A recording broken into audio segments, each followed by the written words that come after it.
저는 목요일마다 큐티를 나누고 중보기도를 하는 목요 큐피반의 정성화 집사입니다. 오늘 제가 큐티를 통해 하나님을 경험하고 큐티가 얼마나 저의 삶에 유익을 주었는지 나누기 위해 이 자리에 섰습니다. 여러분 누구나에게 지금껏 살면서 하나님이 베푸신 사랑과 은혜를 경험해 보셨으리라 생각이 됩니다.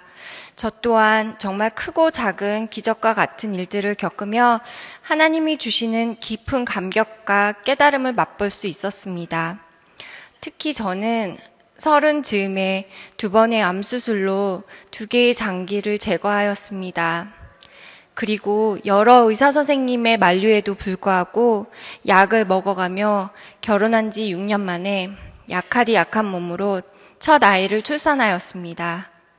다행히 건강한 첫째 아이를 낳고 별 걱정 없이 둘째 아이를 임신하였지만 유산하게 되고 다시 한번 뼈아픈 기도로 셋째 아이를 출산하였습니다.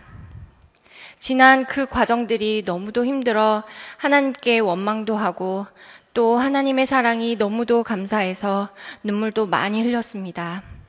그래서 지금은 저의 건강도 염려스러운 단계를 넘고 아이들도 무럭무럭 잘 크고 있습니다. 그런데 그런 기적과 같은 일들을 통해 하나님을 만나고 그분의 큰 사랑을 경험한 저에게도 계속해서 다른 모양의 삶의 문제는 찾아오고 그것을 하나님의 방법으로 해결해야 했습니다. 주변에 만나는 사람들과 관계에서 오는 문제, 남편과 부부싸움, 비즈니스 문제, 아이의 학교 생활, 나는 뭘까 하는 우울감 등의 문제는 계속되었습니다. 감사하게도 하나님은 제가 전에 겪었던 큰 문제뿐만 아니라 매일매일 일어나는 일상에서도 저를 만나주셨습니다. 그것은 큐티를 통해서였습니다. 막연히 하나님을 좀 더 알고 싶은 마음에 들어간 목요 큐피에서 큐피 하는 방법을 배우고 여러 집사님들과 권사님들과 큐티 나눔을 하면서 하나님께서는 매 순간 말씀을 통해 저에게 이야기하고 계시다는 것을 깨달을 수 있었습니다. 한 번은 하나님께서 저희 부부의 부부싸움을 말려주신 적이 있었습니다. 저희 부부가 계획하고 간절히 원하던 일이 있었는데 그 일이 성사되지 않았습니다. 저는 왠지 그렇게 일이 잘못된 이유가 남편이 일을 잘 처리하지 못해서 그런 것 같아 남편에게 잔소리를 하려고 벼르고 있었습니다. 그런데 그날의 말씀이 로마서 9장 말씀이었는데 그중 16절 말씀, 그런즉 원하는 자로 말미암음도 아니요 다른 박질하는 자로 말미암음도 아니요 오직 긍휼히 여기시는 하나님으로 말미암이니라 라는 말씀으로 저의 남편을 향한 원망의 마음과 잔소리하려고 벼르고 있던 마음이 눈 녹듯 녹아지게 되는 경험을 하게 되었습니다. 이 일이 성사되지 않았던 이유는 하나님의 뜻과 때가 아니었던 것이지 남편의 잘못이 아님을 깨달을 수 있었습니다. 그리고 내가 속상한 것처럼 남편 속도 나와 비슷하겠니 하는 마음에 저녁 반찬을 더 많이 신경 써주고 남편을 위로해 줄 수 있었습니다. 부부싸움이 될 뻔한 일이 오히려 부부는 역시 한 팀이구나 하는 깨달음을 얻을 수 있게 해주었던 큐티 말씀이었습니다. 또 한 번은 하나님께서 큐티를 통해 저 스스로를 돌아보고 회개의 기회를 주신 적도 있었습니다. 그것은 호세아 10장 3절 말씀 큐티를 통해서였습니다.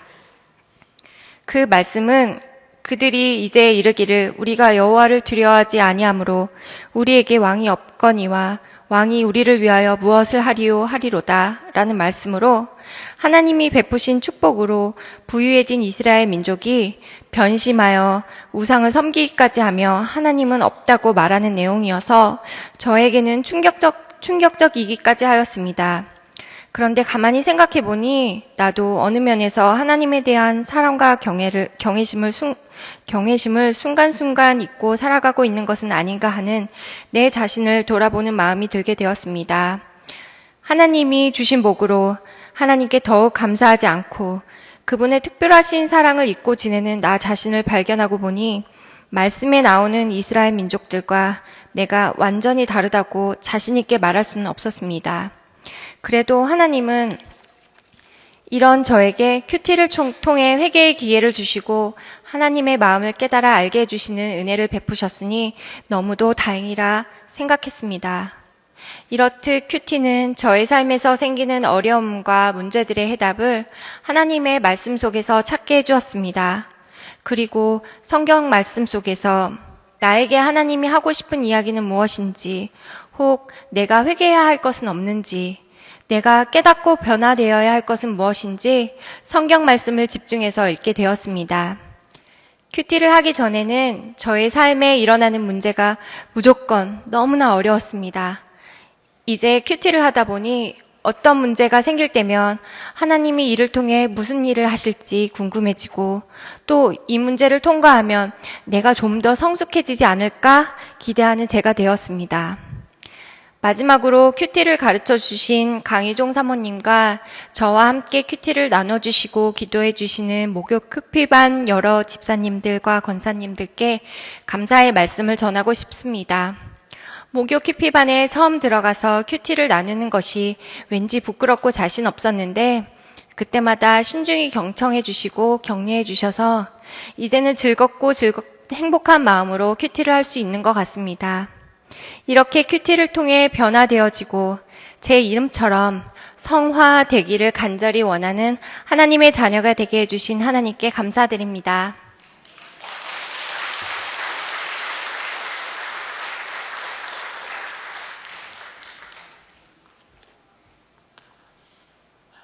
이름이 정말 좋으네요.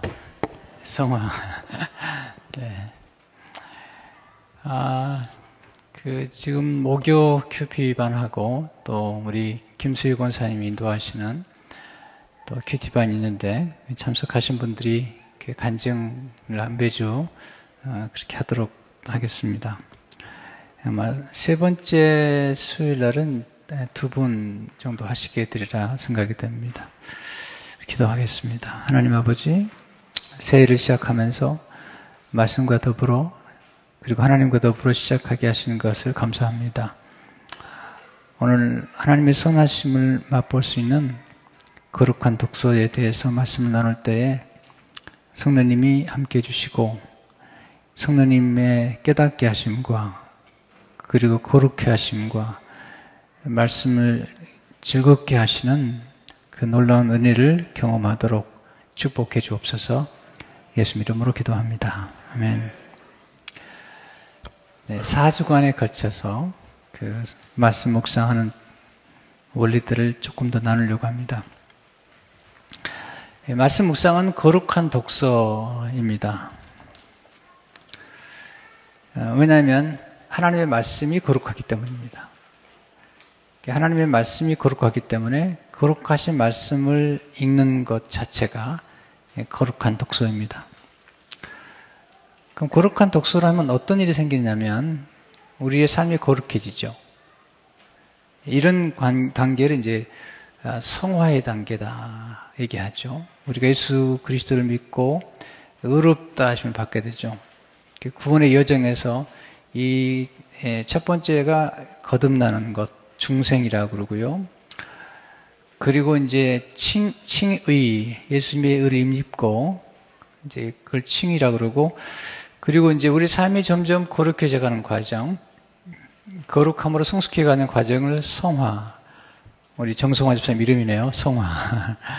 그리고 이제 그 성화의 마지막 단계가 이제 영화라고 하는 단계죠. 영화로움에 이르게 되는 단계를 의미합니다. 이 거룩함에 이른다는 것은 굉장히 아름다운 것입니다. 좀 최근에 와서 이 거룩함이 얼마나 아름다운지에 대해서 많이 묵상을 하게 되고 또 관심을 가지고 있습니다. 거룩함과 반대되는 말이 더러움이죠. 더러운 것은 아름답지 않습니다. 또 추함, 이것도 아름답지 않습니다. 우린 거룩이라는 말 앞에 너무 좀 겁을 먹기도 하는데 예수 그리스도 안에서 거룩함을 힘입은 우리들이 점점 거룩해 가는 것은 정말 아름다운 일이고 또 유쾌한 일이 것입니다. 집이 더러우면 불쾌하잖아요. 그런데 집을 깨끗이 치우고 나면 유쾌해지죠. 또 우리 몸도 뭐 며칠씩 샤워하지 않고 머리도 좀 냄새가 나고 그러면 좀 불쾌하잖아요. 거북하고. 그런데 샤워만 해도 그리고 머리만 좀 감아도 굉장히 유쾌해지는 것을 경험하게 되죠. 그러니까 거룩함에 이르는 것 자체가 우리에게는 참 축복이 된다는 거죠. 아름다운 것이다. 이 거룩해가는 과정이 이제 성숙해가는 거잖아요. 미숙하면 뭐라고 그러죠? 필요 없는 것에 많이 에너지를 쏟게 되고 싸우게 되는데 성숙해져 가면 굉장히 그 교제의 아름다움을 경험하게 됩니다. 아까 우리 간증해 주신 것처럼 좀 어려운 집안에 문제가 있었을 때 남편을 탓하려고 했던 본인이 하나님의 말씀으로 깨달음을 얻고 그리고 지금 주어진 사건을 해석하는 안목이 열린 거죠. 그러니까 사건에 대한 해석을 하나님의 관점으로 그날 주신 말씀의 관점으로 해석하다 보니까 깨달음이 하는 거죠. 이것은 남편이 잘못도 아니고 남편의 문제도 아니고 이 안에 어떤 하나님의 거룩한 손길이 있다는 사실을 깨닫게 되는 것이죠. 거기서 이제 생각의 방향을 바꾸죠. 이걸 회개라고 그러죠. 회복하는 것이죠. 그러면서 이제 지혜를 얻게 되고 우리 남편을 격려하고 또 남편을 위로한 그런 놀라운 일들이 이루어지는데 이제 이 속에 진정한 행복이 있는 것이죠.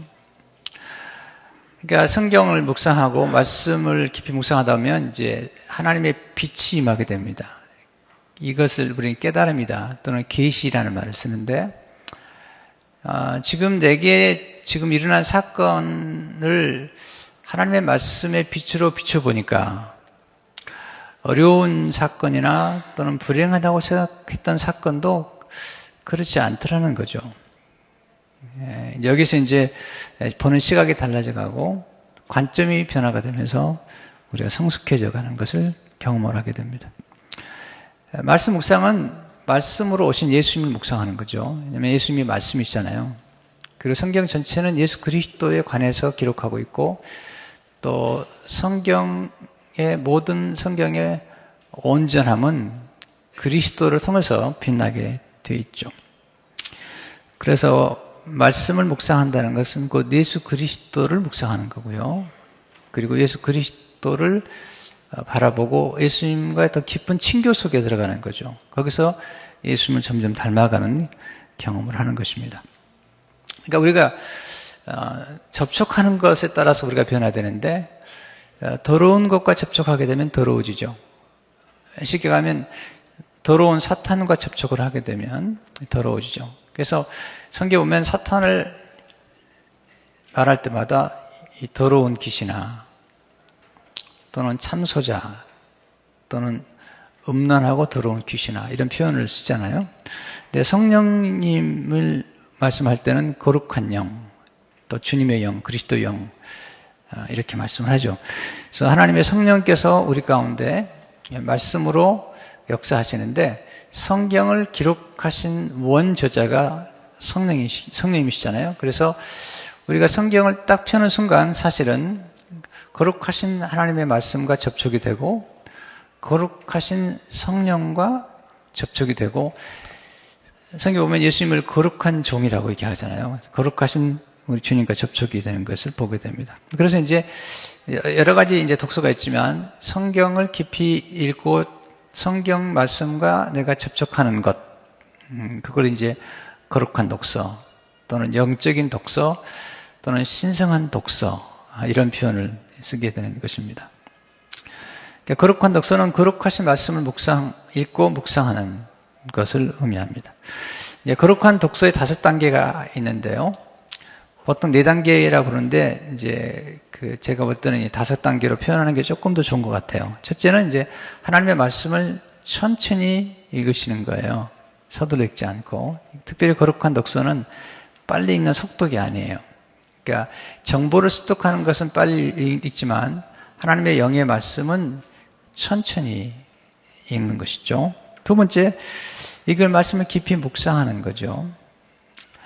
깊이 묵상한다는 것은 이 다양한 각도에서 말씀을 이렇게 묵상하는 것을 의미하죠. 입체적인 차원에서 묵상하는 것인데, 그런 부분들은 제가 이제 4주를 거치면서 조금 더 다루게 되겠습니다. 셋째는 이제 묵상한 말씀을 따라 기도하는 거죠. 말씀과 기도가 같이 가는 거고요. 또 기도와 말씀이 같이 가게 돼 있죠. 넷째가 아주 중요한데요. 말씀 속에서 만난 하나님을 바라보며 즐거워하는 것입니다. 우리는 누구를 만나느냐에 따라서 우리 인생은 변화가 되고요.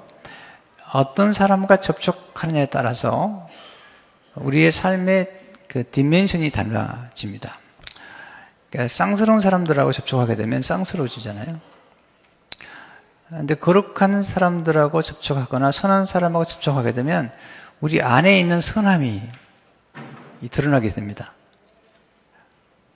여러분 이제 그걸 경험하게 되는데요. 영혼에도 이 퀄리티, 영혼에도 질이 있어서 영적인 영혼의 질이 떨어지는 사람들을 만나게 되면 이상하게도 우리 안에 있는 좋지 않은 것들이 접촉이 됩니다. 그런데 선한 사람들이나 착한 사람들이나 좋은 사람을 만나게 되면 그 만난 후에 돌아올 때 느끼는 게 뭐냐면 내 속에 있는 착함이나 선함을 건드려주기 때문에 돌아가는 발걸음이 굉장히 아주 유쾌하고 그리고 참 펠로우십이라고 그러죠. 교제가 좋았다. 이런 생각들을 하게 되죠. 그래서 말씀 속에서 만난 하나님 바라보고 즐거워하는 것.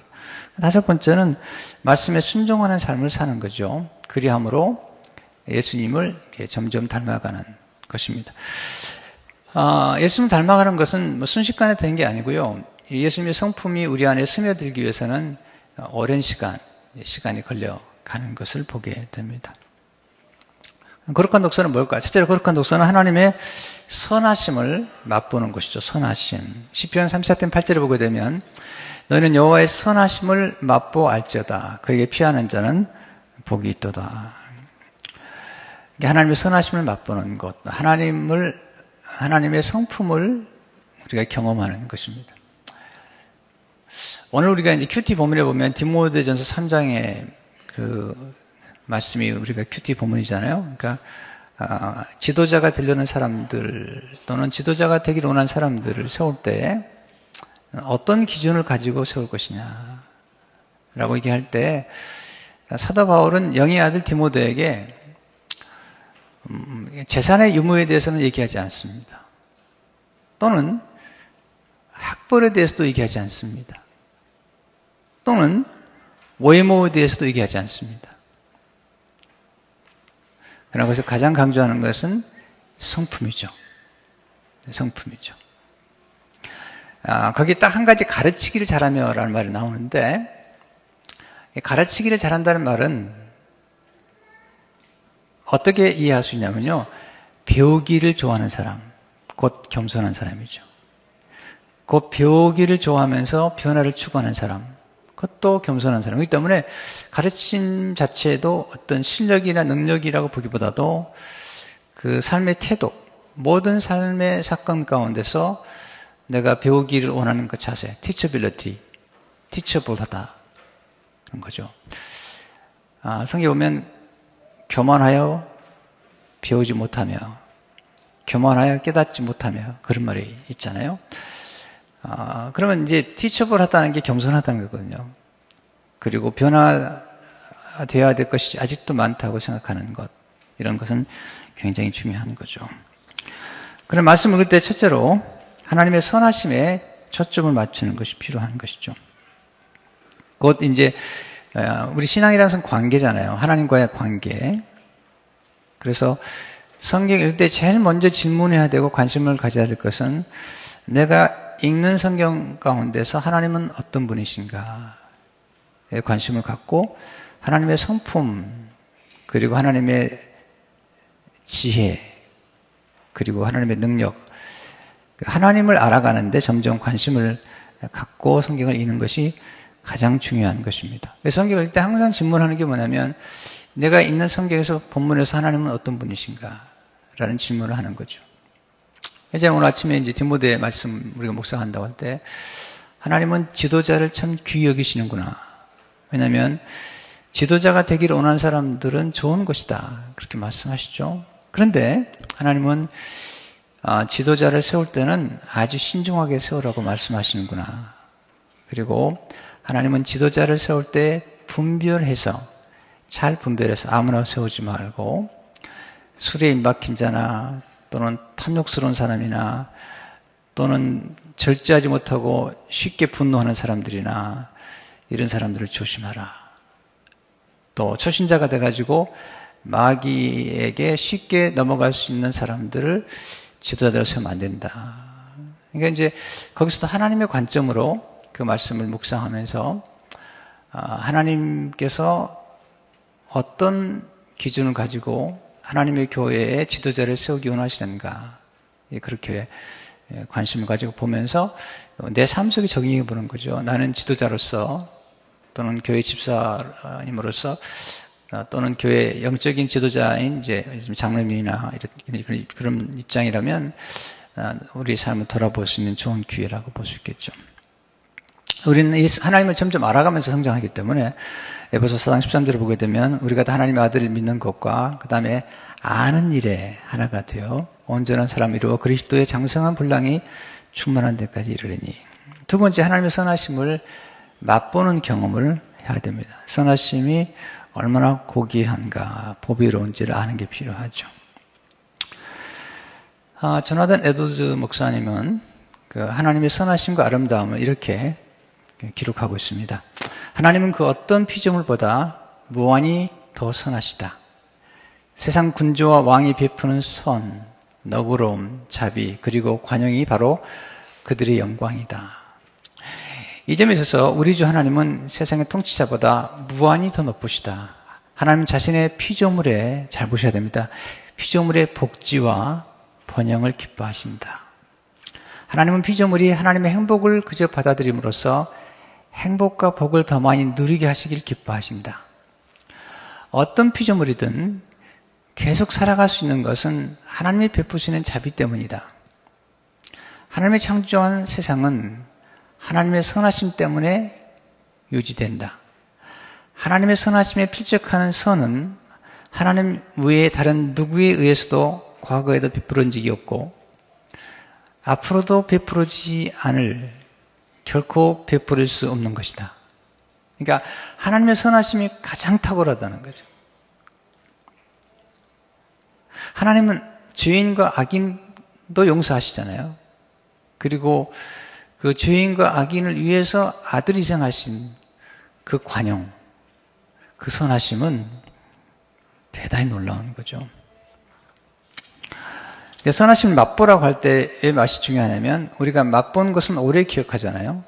그리고 우리가 하나님의 선하심을 맛보았을 때는 우리 존재 속에 깊이 스며들게 되어 있습니다. 그리고 맛을 알면 그 맛을 즐기게 되고요. 또 그 맛을 더 추구하게 되죠. 근데 우리 삶 가운데 하나님의 선하심을 맛보고 선하심을 계속 추구한다는 것은 이건 너무나 아름다운 일이고 너무나 고상한 일이죠. 그래서 바울이 그리스도 예수를 아는 지식이 가장 고상하다 이런 표현을 썼죠. 근데 중요한 것은 이제 어떤 맛을 보려면 서두르서는 안 되고요. 맛을 보기 위해서는 감각이 살아있어야 됩니다. 근데 우리는 여러 가지 감각을 가지고 살아갑니다. 사람마다 뭔가를 감지하는 것들이 다 다르죠. 근데 어떤 감각이 살아있느냐? 미각, 촉각, 시각, 청각, 뭐 여러 가지 감각이 있잖아요. 근데 하나님의 선하심을 맛보아려면 영적인 감각이 깨어 있어야 됩니다. 영적인 감각이. 이것은 단순하게 뭐 음식 맛을 먹는 게 아니잖아요. 그래서 영적인 그런 깊은 감각이 깨어나야 되는데 그것이 깨어나도록 도와주는 분은 성령님이세요. 그럼 성령님은 언제 역사하는가? 성령님께서 기록한 말씀을 우리가 접촉할 때, 그 말씀을 열 때 성령께서 오셔서 우리 안에 있는 영적인 감각을 깨워주시는 거죠. 지각을 깨워주시는 거죠. 그래서 어떤 성경은 우리가 굉장히 맛보기에는 좀 쓴 맛이 있죠. 우리를 책망하거나 또는 경고하는 말씀들이. 그런데 그 말씀을 자세히 읽어보면 쓴바기가 그 맛이 있는 것처럼 모든 성경은 하나님의 감동으로 되어 있기 때문에 내가 좋아하는 성경 말고 내가 필요한 성경을 묵상할 때도 굉장히 놀라운 은혜를 경험하게 되죠. 특별히 세 번째, 말씀을 묵상함으로 하나님의 선하심을 맛보아야 됩니다. 그러니까 성경 읽을 때 하나님의 선하심을 맛보는 경험을 할 뿐만 아니라 하나님의 말씀을 자주 묵상함으로써 선하심을 경험하는 것입니다. 말씀 묵상이라는 것은 뭐냐면 소가 위가 4개인데요. 처음에 음식을 먹을 때 그냥 집어넣고요. 풀을 그냥 집어넣고 그 다음에 시간이 되면 이것을 꺼내가지고 다시 이제 반추하죠. 되새김질 해가지고 다시 집어넣는 거거든요. 이런 과정처럼 우리가 하나님의 말씀을 묵상할 때 서두르지 말고 아침에 말씀을 묵상하고 깨달은 말씀을 우리가 기록하고 기억할 뿐만 아니라 그 말씀을 하루 종일 묵상하는 거죠. 아침에 받은 말씀을 하루 종일 묵상하기도 하고요. 또는 어떤 말씀은 주일날 받은 다음에도 그걸 한 주일 내내 묵상할 수 있잖아요. 그 말씀들을 너무 급히 먹지 말고 하나님 말씀을 천천히 읽은 다음에 그 말씀을 마음에 담아서 우리 그리스도인들은 위가 2개여야 됩니다. 하나는 음식을 먹는 위가 있어야 되고요. 또 하나는 말씀을 먹는 위가 필요하죠. 우리 영적인 존재이기 때문에 절대적으로 육적인 것만 가지고는 결코 만족하지 못해요. 그리고 육적인 것이 아무리 좋은 것 같지만 그건 우리에게 또 다른 공허함을 주는 거잖아요. 그래서 하나님의 말씀이 우리 안에 역사하도록 영적인 위가 있어야 되고 그 영적인 그 헝거, 하나님 말씀을 갈망하는 것이 우리에게 필요한 것입니다. 근데 이제 이 말씀을 왜 묵상해야 되냐면 예수님이 우리에게 생명의 떡으로 오셨는데 이 떡이라는 것은 담백한 것이 특징입니다. 이 음식 가운데 담백한 음식은 오랫동안 씹어 먹을수록 단맛이 나거든요. 하나님의 말씀은 그런 거죠. 그 말씀은 떡 같기 때문에 담백하죠. 또 생수잖아요. 코카콜라가 아니잖아요. 코카콜라에 엄청난 설탕이 들어가 있어요. 엄청난 설탕이 들어가 있습니다. 건강에는 좋지 않죠. 그래도 가끔 마시지만 너무 자주 마시는 건 좋지 않죠. 예수님이 생수로 오셨고요. 그리고 정말 갈증이 있을 때 그때 마시는 생수는 정말 우리에게 기쁨을 주는 것을 보게 되죠. 두 번째, 말씀 묵상을 통해 하나님의 선하심을 즐거워하는 거죠. 그러니까 하나님 말씀을 맛볼 뿐만 아니라 이제 점점점 즐거워하는 단계에 들어가는 거죠. 시편 1편 2, 3절에 보면 여호와의 율법을 즐거워하여 그의 율법을 주야로 묵상하는도다. 그는 시냇가에 심은 나무가 철을 따라 열매를 맺으며 그 잎사귀에 마르지 않은 같으니 그가 하는 모든 일이 다 형통하리로다. 제가 비슷한 말씀들을 반복하는 것 같지만 굉장히 중요한 원리가 뭐냐면 말씀 묵상을 어떻게 하는 것보다 우선은 말씀 묵상이 왜 그토록 중요한가를 먼저 아는 게 굉장히 중요하잖아요. 우리는 언제 무엇을 하든지 꼭 3가지가 기독교의 핵심인데 무엇을, 왜, 그 다음에 어떻게. 물론 이제 그 외에도 많지만 그렇게 딱 공식하게는 없지만 보통 하나님 말씀 배울 때도 우리가 무엇을, 오늘 제가 이제 컨텐츠를 드리잖아요. 그리고 왜, 굉장히 중요한 거죠. why. 왜 큐티를 해야 되는가? 왜 기도를 해야 되는가? 그 다음에 이제 중요한 게 how, 어떻게 할 것이냐가 중요한 거예요. 근데 보통 경우에 왜 해야 되는가를 깨달은 사람은 어떻게를 반드시 찾아냅니다. 그렇기 때문에 어떻게보다도 더 이전에 왜 해야 되는가, 의미와 그 이유를 알면 알수록 좋은 거죠. 첫째, 하나님 말씀은 송이꿀보다 더 답니다. 다윗은 하나님 말씀을 맛보았는데 송이꿀, 요즘은 꿀이 너무 많아서 그런데 제 어릴 적에는요 꿀이 정말 없었어요. 귀했어요. 지금도 부끄러운 기억이 나요. 제가 모시던 목사님 집에 갔더니 사모님이 그 꿀을 주시면서 이 꿀이 진짜 꿀이니까 끝까지 다 먹으라고. 그래서 조그만 종지에 줬는데요. 그걸 혀로 화타까지 먹었어요. 그만큼 꿀이 귀했어요. 그리고 대부분의 꿀들은 가짜 꿀들이 많았어요. 어릴 적에 대두병으로 막 꿀을 가져왔는데 그건 가짜였어요. 진짜 꿀은 아주 적었습니다. 지금 이제 우리가 먹는 꿀들은 진짜가 대부분이고요. 왜냐하면 미국에서는 꿀이 많아가지고 그냥 엿기름보다도 꿀이 더 싸답니다. 뭐 그 정도까지 갔으니까요. 그렇지만 그 성경은 메타포잖아요. 은유잖아요. 말씀이 얼마나 달면 성의꿀보다 달다. 시편 19편 9절 10절을 보게 되면 여호와를 경외하는 눈은 정결하여 영원까지 이르고 여호와의 법도 진실하여 다 의로우니 금 곧 많은 순금보다 더 사모할 것이며 꿀과 성의꿀보다 더 달도다. 시편 기자는 이제 그걸 경험하는 거죠. 시편 119편 14절을 보게 되면 내가 모든 재물을 즐거워함 같이 주의 증거들의 도를 즐거워하였나이다. 모든 재물도 즐겁대요. 근데 그 주의 증거의 도를 즐거워했다. 시편 119편 10절을 보게 되면 주의 율례들을 즐거워하여 주의 말씀을 잊지 아니하리다. 우리 인간은요 딱 두 가지를 따라 반응하는 거죠.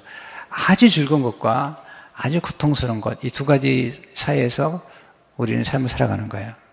고통스러운 건 피하려고 그러고요, 즐거운 것은 추구하려고 그러죠. 이 두 가지. 그러니까 우리 삶을 움직이게 하는 것인데, 다윗은 하나님 말씀이 성의꿀보다 달다고 고백했죠. 두 번째, 말씀을 통해 주어지는 깨달음의 지혜가 우리에게 즐거움을 주죠. 깨달음. 아하! 이런 깨달음이 올 때 우리의 영혼이 소송하게 되죠. 하나님 말씀 읽다가 하나님의 놀라운 아름다움과 그리고 하나님의 지혜를 깨닫는 순간, 아하! 라고 할 때 그때 치유가 나타나는 치유. 다이돌핀이라고 그러는데요. 그때 이런 엔돌핀보다 더 몇천 배가 높은 다이돌핀이 나와서 우리를 치유한다고 그러잖아요.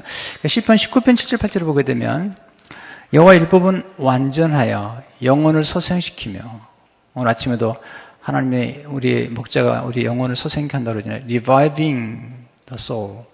침체된 영혼들을 여호와의 증거는 확실하여 우둔한 자를 지혜롭게 하며 여호와의 교훈은 정직하여 마음을 기쁘게 하고 여호와의 계명은 순결하여 눈을 밝게 하시도다. 참 놀라운 말씀이죠.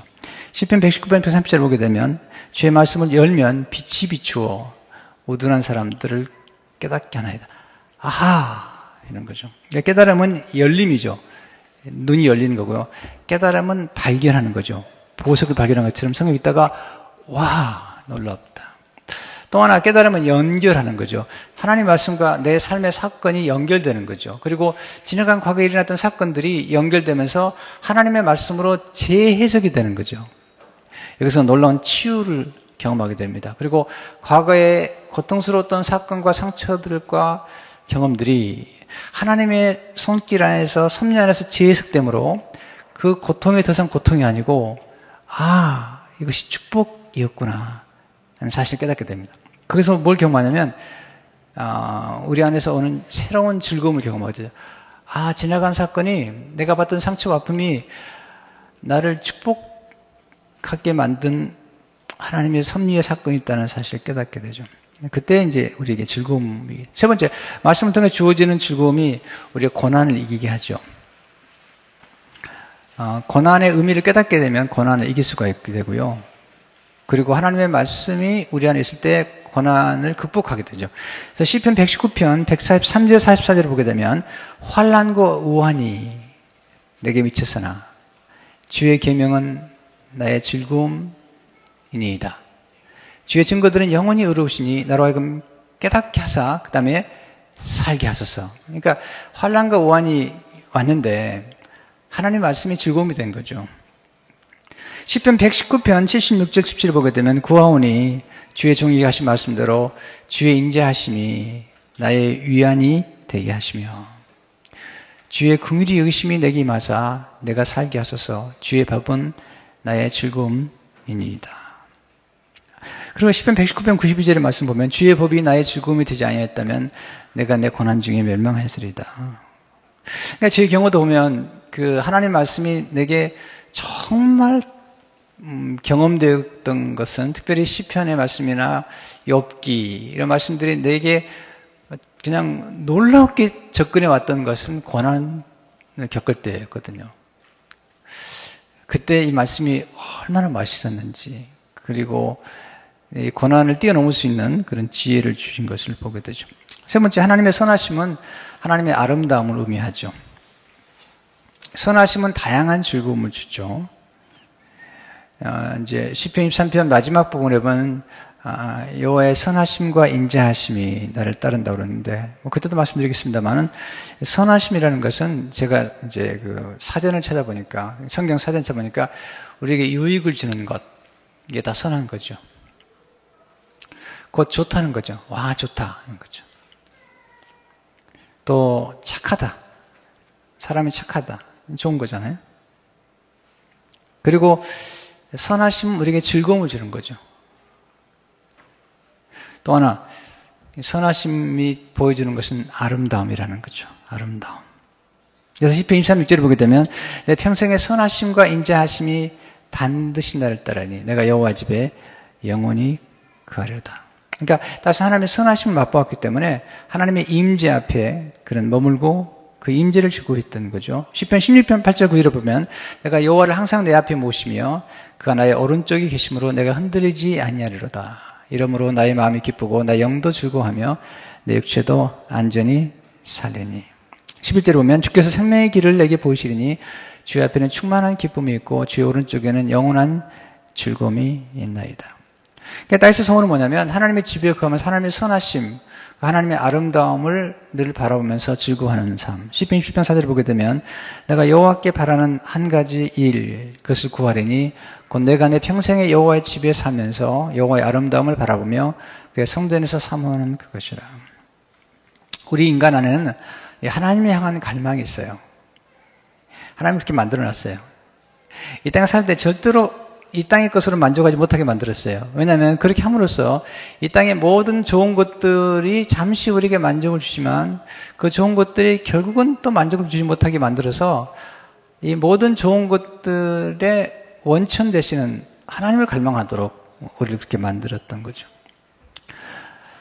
근데 우리는 하나님이 우리에게 하나님의 선하심과 그리고 정말 놀라운 즐거움과 행복을, 그리스도의 행복을 우리에게 허락해 주셨잖아요. 그리고 진정한 사랑, 그리고 섬김의 즐거움을 주게 만들었잖아요.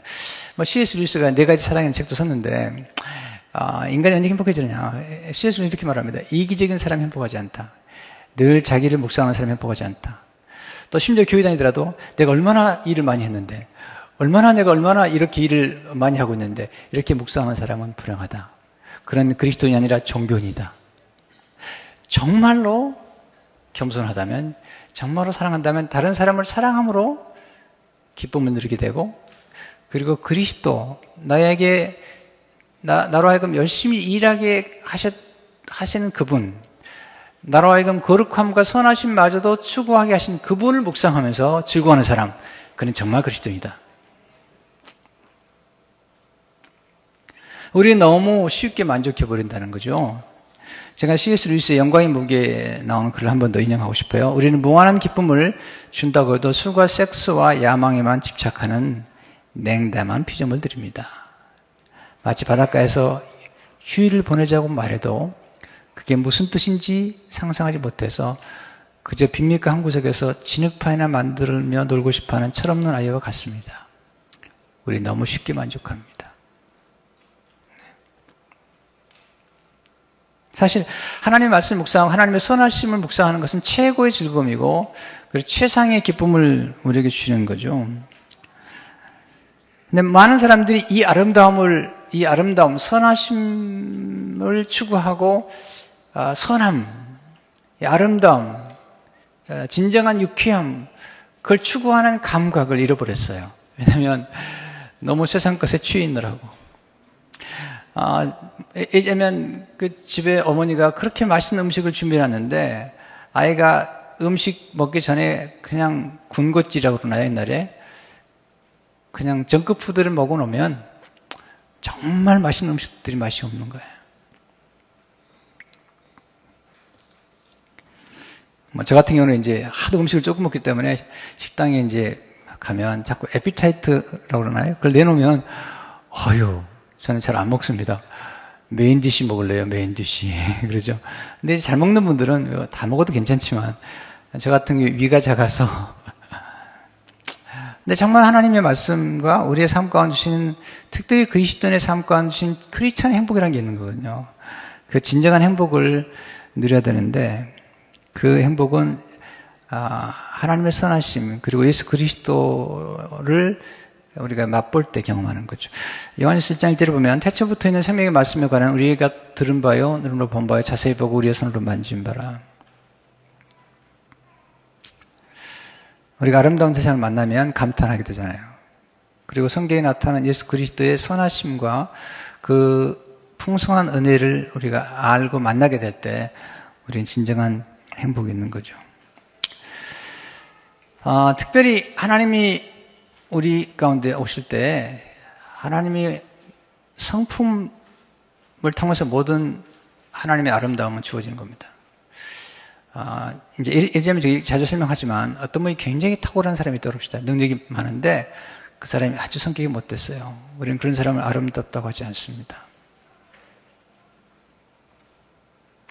여러분이 아무리 일을 잘해도요, 죄송하지만 예수 그리스도의 성품, 온유와 겸손으로 하지 않은 일들은 하나님 기뻐하지 않아요. 그것은 성령의 열매가 아니에요. 여러분, 육신의 노력이지 그건 성령의 열매가 아니라니까요. 그래서 밥 클린턴 플로 신학대 교수님의 그 지도자론에 보면, 지도자막에 보면은 진정한 사역자는 아로빙, 그의 성품으로부터 사역에 나올 때 가장 아름다운 것이다. 그래서 우리는 이 하나님의 아름다움과 우리 삶의 아름다움이 성품에 있다는 것을 거듭 강조할 필요가 있죠. 저는 아도들은 이렇게 말합니다. 에조지 목사님은 참된 성도의 마음은 우선 하나님의 행하신 일 가운데서 볼 수 있는 영광스럽고 사랑할 만한 하나님의 성품이 너무 달콤하기 때문에 말할 수 없이 기뻐하고 즐거워한다. 이것이 바로 성도가 가진 모든 기쁨의 원천이며 성도가 가진 즐거움의 정수다. 자, 조금 더 읽어드릴게요. 하나님의 도덕적 완전성의 아름다움은 창조의 섭리에서 나타나는 하나님의 모든 사역의 영광스러움을 드러낸다. 왜냐하면 하나님의 거룩하심, 의로우심, 신실하심과 선하심은 하나님이 행하신 일들이 특별히 영광스럽다는 사실을 분명하게 드러내기 때문이다. 그리고 이런 도덕적 완전성이 없다면 하나님의 능력과 솜씨는 전혀 영광스럽지 않을 것이기 때문이다. 하나님께서 당신의 손을 행하시는 모든 사역의 특별한 목적은 하나님의 도덕적 완전성을 영화롭게 하는 것이다. 아무리 솜씨가 좋아도 그 성품이 거룩하지 않거나 선하지 않으면 우리는 그것을 아름답다고 하지 않잖아요. 여기서 성도의 진정한 기쁨은 하나님의 성품에서 나온다는 것고요. 그리고 우리의 기쁨도 그리스도를 닮은 성품에서 기초해야 되는 것이죠.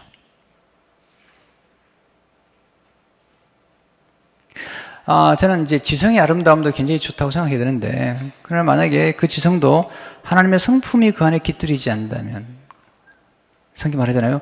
지식은 교만하게 하며 사랑은 덕을 세운다 그러잖아요. 그러니까 지식이 아무리 좋아도 그 속에 진정한 사랑이 성품이 깃들이지 않는다면 그것은 사람을 교만하게 만드는 거죠.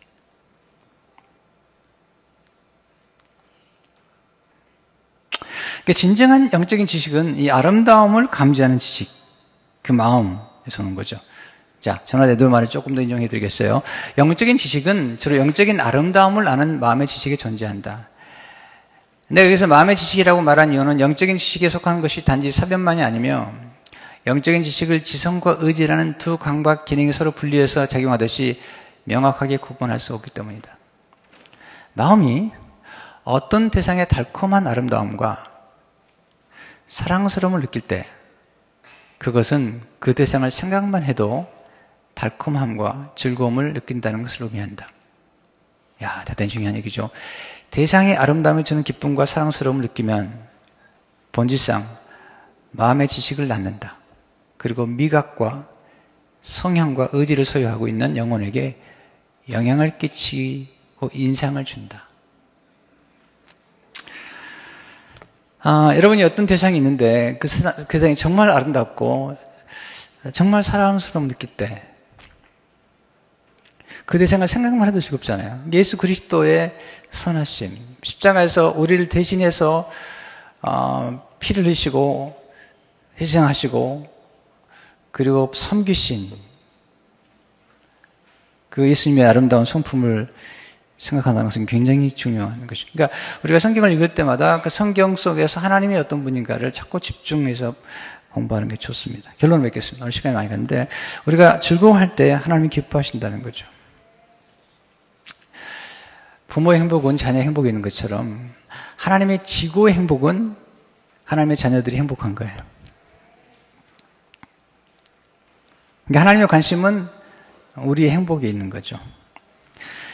그래서 하나님의 말씀을 우리가 묵상하고 그 묵상한 말씀들을 삶 속에 적용하기 위해서는 하나님의 말씀을 즐거워할 때 하나님이 정말 우리를 즐거워한다는 사실을 아는 것이 필요합니다. 여러분, 우리의 삶을 지탱해주는 힘이 있는데 그것은 즐거움입니다. 진지함도 중요하지만 진지함은 우리를 숨막히게 하잖아요. 근데 무엇인지 지속하고 계속하기 위해서는 즐거움이 필요한 거죠. 유쾌해야 되는 거죠. 그래야지 오래 할 수 있는 거예요. 네. 우리가 즐거워하는 것은 조금 더 하고 싶잖아요. 근데 조금 더 하는 그 숙달의 경지에서 우리는 탁월해지고 그리고 연습이 깊어지면서 이게 하나 놀이가 되는 거죠.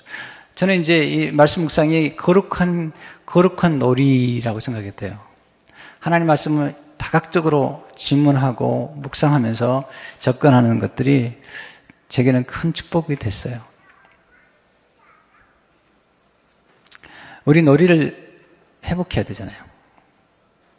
도너드 위니캇이라는 신경증 교사는 말하기를 놀지 못하는 상태에서 놀 수 있는 상태로 환자를 변화시키는 것이 심리치료 치료의 목표다.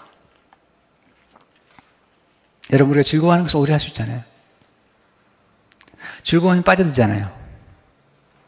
그리고 즐거워하고 빠져들 때 행복을 느끼는 거예요. 그러니까 우리가 뭔가를 새롭게 창조하는 이 모든 것들은 이 놀이의 충동, 그러니까 이건 제일 중요한 얘기인데요. 칼링 이런 말을 했습니다. 새로운 것의 창조는 지성이 아니라 놀이 충동을 생겨난다. 창조하는 마음은 좋아하는 대상과 함께 논다. 모든 일이 처음부터 즐겁진 않아요. 저도 큐티하고 성경을 암송할 때 처음부터 즐겁진 않았지만 이게 점점 지속되고 반복되면서 이 하나님 말씀이 얼마나 즐거운지 그리고 말씀을 통해서 깨닫는 것들이 얼마나 즐거운지 영감이 임할 때마다 얼마나 황홀한지 참 놀라운 경험을 하는 거죠. 오늘 제가 이제 사실은 중요하면서도 서론적인 얘기를 하는 것이지만 그러나 여러분 성경을 묵상할 걸 읽을 때 어디에 집중해야 되는가? 그래서 하나님의 성품, 하나님 어떤 분이신가? 그리고 하나님의 선하심을 보고 즐거워하는 것. 마귀는 정말 싫어합니다. 마귀는 어떻게 하든지 예수 그리스도를 나쁘게 보이게 만드는 거죠.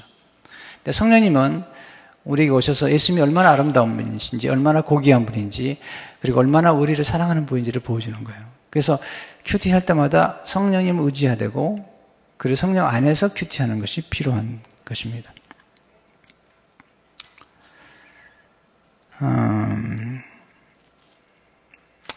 오늘 여기서 맞추는 게 좋겠어요. 이 특색이 아니라 제가 길게 할 수도 없고.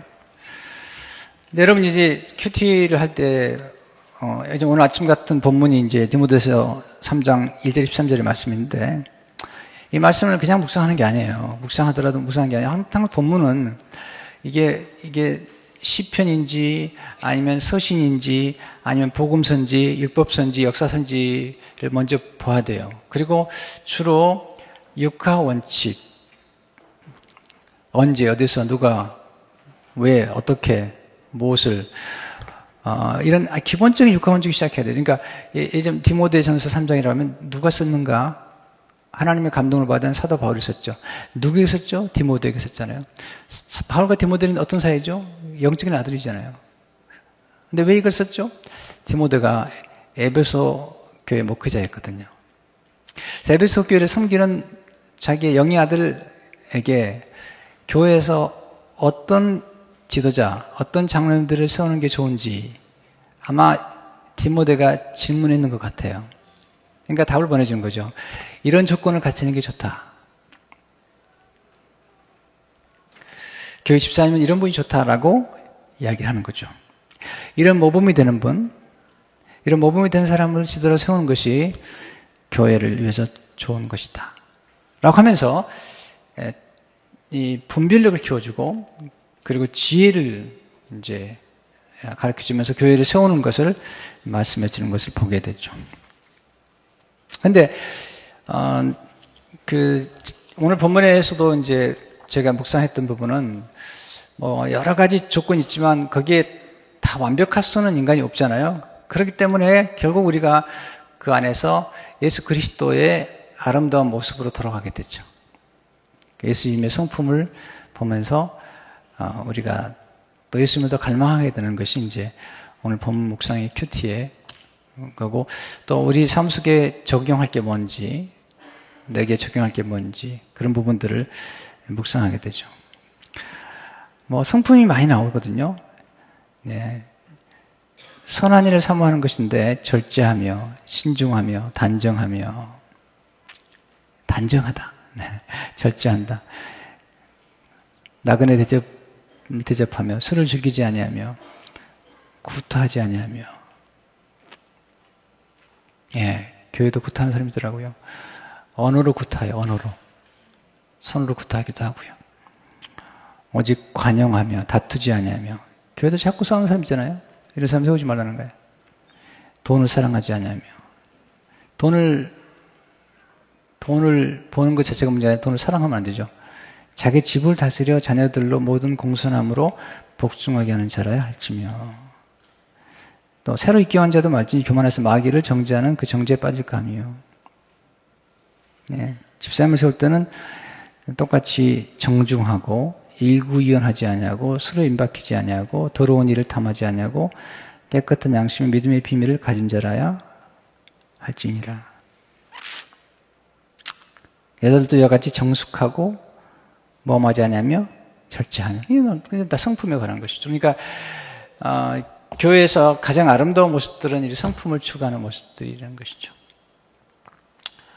근데 이제 우리가 조심할 건, 그러면 지금 다 완벽하라는 얘기는 아니잖아요. 그러나 이런 큐티를 통해서 점점 우리의 삶이 변화되어가는 것들이 우리가 경험하는 부분들이죠. 그래서 오늘 가장 제가 강조하고 싶은 것은 성경을 읽을 때 먼저 하나님이 어떤 분이신가, 그리고 하나님께서 주시는 성품이나 또는 하나님의 지혜에 관한 진리는 어떤 것인가. 그래서 내가 따라야 될 법은 무엇이고 피해야 할 의리는 무엇인지, 회개할 죄는 무엇이고, 또 강구해야 될 약속은 무엇인지, 순종해야 될 명령은 무엇인지, 거기에 말씀을 집중하는 거죠. 그러면 거기서부터 이제 깨달음을 얻기 시작하죠. 기도하겠습니다. 하나님 아버지, 오늘 첫 번 거룩한 독서 세미나에 하나님의 선하심을 맛보는 하나님의 그 아름다운 성품을 우리가 경험하며 또 그 아름다운 성품이 우리 삶 속에 스며들 수 있는 우리의 삶이 되도록 도와주시고, 거룩한 독서를 하면서 우리의 삶이 거룩해지고 아름답도록 도와주시기 원합니다. 이제 성경을 볼 때마다 먼저 성경의 주인공 되시는 그리스도, 예수 그리스도의 아름다움을 늘 바라볼 수 있도록 도와주시고, 그런 가운데서 우리의 삶이 주님을 점점 닮아가도록 축복해 주옵소서. 예수 이름으로 기도합니다. 아멘.